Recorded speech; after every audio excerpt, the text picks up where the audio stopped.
Georgia paid a heavy price for regaining its independence from the Soviet Union. In 1990s, there was no electricity suddenly, no running water, and no natural gas in our homes. People sold off their centralized heating as a metal, as it was not necessary and useful anymore. For that 1 hour that electricity would come randomly, people would disperse from the streets with screams of joy and rush to their homes where they could watch TV, wash their clothes, or iron things, which made my grandmother very angry because nobody would visit her store for that 1 hour. She had been running that store for her whole life, and in my childhood included. In day and night, summer and winter, and hot and cold, with open doors. One of her clients almost killed her. He threw a glass bottle at her when she insisted that he paid the money for what he had bought, the goods. We were burning a firewood in our apartment block, which made the walls of the apartment really dark. And as a chore, I was helping and bringing little buckets of water in the home. We had to lay down in our beds in winter when we did not have that firewood to warm ourselves up. I was born on the light of a candle, and my parents were immediately told that my eyes needed treatment. Those years, only very privileged had the access and possibility to go to the West, the Europe, or the US. Therefore, the only option for my treatment seemed to be going to Russia. It seemed like going to another world those days, as there. But Georgians were viewed as second-class people, so we had to hide that we were from Georgia.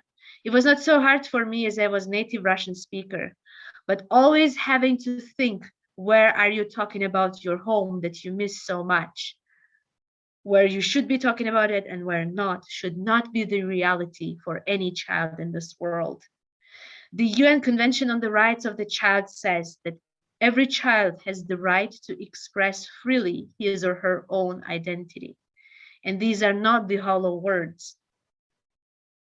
My mother was always and often told by her cousins to leave my father behind and move to Russia for a living, which she always refused to do. In her years, like my grandmother, who actually was against and went against my grandfather, a Soviet officer, to be restationed to Czechoslovakia to serve there, even though they would have lived much better off there, because she knew that there was a war, as she said. And she spared my grandfather from being involved in oppressing and repressing people there.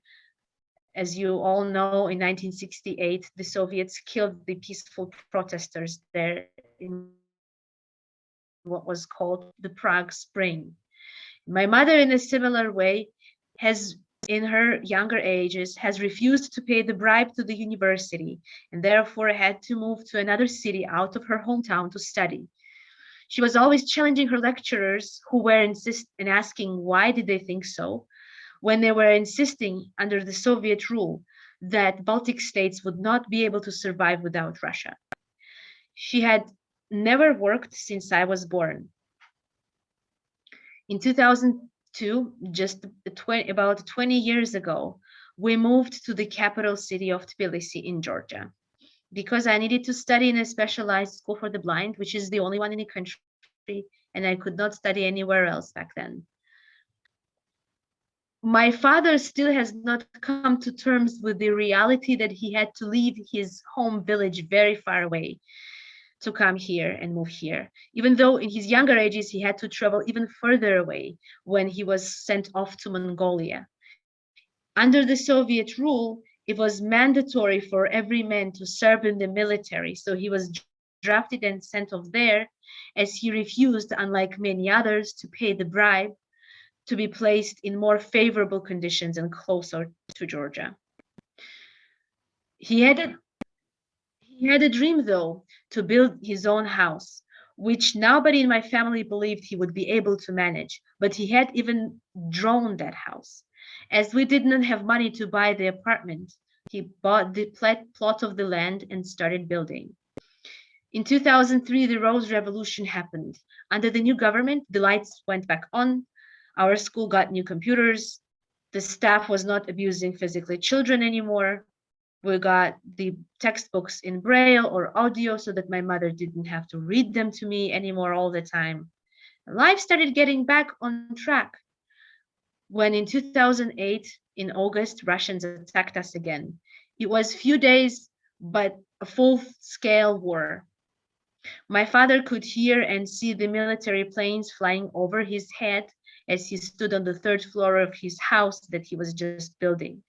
The whole country, as well as this house that we were building for 17 years, may have been destroyed.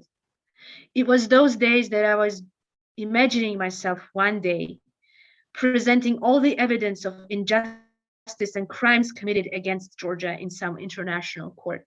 I was also envisioning my country where people would have jobs and homes with balconies where they could rest after their working days over.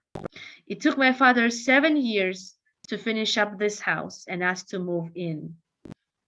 I remember standing on its terrace in darkness and thinking that just like my parents, I also had to follow their path and create some added value in this country. In my childhood, I was imagining myself fighting for basic rights and values and living in very modest and unprivileged conditions. It took me a year of living in the US in a host family on an exchange program in a private home to realize that owning a home is normal and does not mean that you are rich. Few years later, I was returning home one day. It was a sunset. My mother had come out of house to feed the kids. My father was also outside. All four of us, my parents, me, my grandmother, were together there up front, surrounded by our 4 cats. And I realized that the dream that I had for the whole country has come true for my family. It's kind of odd for me to speak in about not leaving Georgia when so many people are taking the path of immigration. But I think you can have a strong feelings about the country when you have observed and watched it grow, develop, and move forward, improve and prosper together with you at the same time and pace.